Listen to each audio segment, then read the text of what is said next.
бір семьяны ортасына түсіп кетті ғой.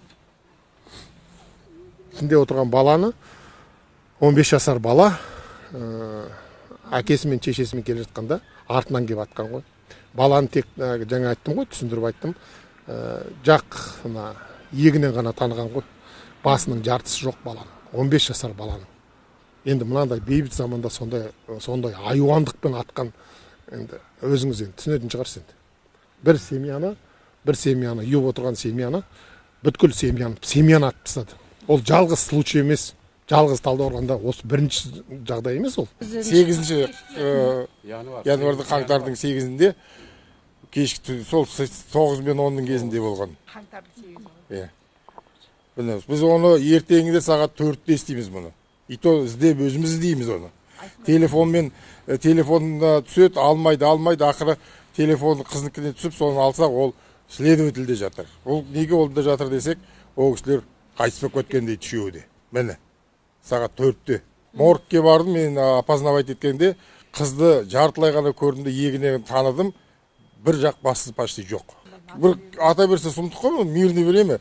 Тоқаев өйтіп айтқан жоқ шығар, террорист ат деген шығар, мирный адамдарды. Следовательдің айтуынша, о бала айтты, наверное, осы жерде тоқтамағаннан кейін атқан деп. Біз енді бұл қалай болған десе, оларды білмейді. Ну, бәрін айта береді ғой енді.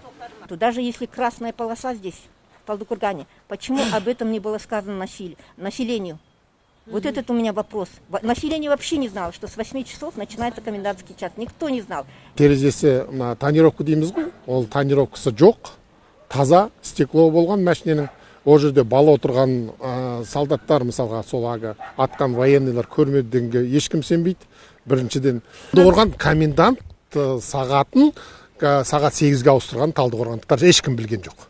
Ешкімге ешқандай хабар болған жоқ. Сезонның алдынан шыққанын мен тура көрдім. Потому что сол моментте мен бүйтіп бұрылған кезде жұлдыздар ұшып келе жатқандай келе жатты.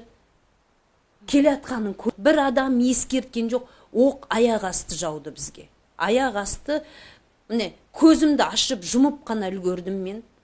Мен қайта, Құдай мен Алла тағала мен сақтап жата қалдым мен көліктің ішіне. Жата қалғанда мыннан кеткен оқ жаңағы мына жеріме келетте, енді кішкене нетіп өткен. Ал мына жерімді санымды жаңағы аяғымды кәдімгідей енді сүйегіме жетпеген, но бірақ етімді нетіп тастады.